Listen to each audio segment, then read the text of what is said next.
Before conspiracy media went mainstream, one man was already warning America about hidden power structures, global control, and a coming crisis that would change everything.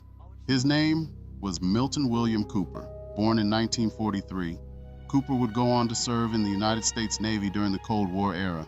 He later claimed that during his time in service, he was part of a briefing team with access to highly classified intelligence. According to Cooper, those briefings included information about secret government operations, unidentified flying objects, and hidden structures of power operating behind the scenes. Now, these claims were never officially verified, but they would go on to shape everything that followed. After leaving the military, Cooper didn't stay silent. By the late 1980s, he began speaking publicly, sharing what he believed he had seen and what he thought the public needed to know. What started as quiet disclosures quickly turned into direct warnings. In 1991, Cooper published a book that would go on to define his legacy, Behold a Pale Horse. Inside, he laid out a series of claims involving secret societies, global elites, mind control programs, and the idea that major world events could be manipulated or even staged. The book spread fast, especially in underground circles. To some, it was a wake-up call. To others, it was dangerous misinformation. But regardless of where people stood, it made one thing clear: Bill Cooper was not going away. Because it wasn't just the book that made him influential, it was what he did next. In the 1990s, Bill Cooper went from author to broadcaster. From his home in Arizona, he began hosting a radio show called The Hour of the Time. Night after night, Cooper spoke directly to his audience, breaking down world events, questioning official narratives, and warning about what he believed was a growing system of control. Topics ranged from secret governments to global agendas to the influence of powerful organizations operating behind public view. And unlike many others in the space, and Cooper didn't present his ideas as theories, he spoke with certainty, and that drew attention. But Cooper wasn't trying to blend in.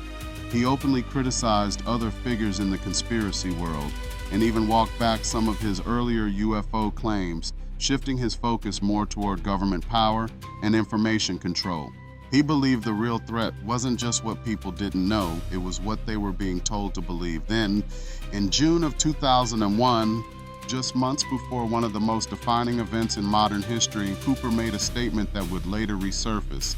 During a broadcast, he warned that a major attack was coming, and more specifically, he said that the blame would be placed on Osama bin Laden. At the time, it didn't gain much attention, but after September 11, 2001, those words spread quickly, raising questions and fueling debate that continues to this day. For supporters, it was proof that he had been trying to warn people. For critics, it was coincidence or interpretation after the fact. Either way, his name was now tied to one of the biggest events in modern history. And just weeks later, everything came to an end. In November of 2001, just weeks after the events of 9/11, Bill Cooper was dead. According to official reports, Cooper was killed during a shootout with law enforcement outside his home in Arizona. Authorities stated that when deputies attempted to arrest him, Cooper opened fire first, injuring one officer before being shot and killed. That's the official version of events, but for many, the timing raised questions. Years later, Cooper's work continues to circulate. Behold a Pale Horse remains widely read, passed between generations, referenced in discussions about power, control, and truth. His broadcasts, once limited to radio, now live on across the internet, replayed, analyzed, and debated. Today, trust in institutions is lower than it's been in decades. More people are turning to independent media, searching for alternative perspectives, questioning official narratives, and trying to make sense of a rapidly changing world. In many ways, the environment we see now is the same one Cooper was speaking to decades ago, but the difference is now the conversation is everywhere. Bill Cooper once suggested that the truth would sound like conspiracy until time forced people to look at it differently. Whether he was right, wrong, or somewhere in between, his voice left an impact. And today, the question still stands: what is truth and who gets to decide?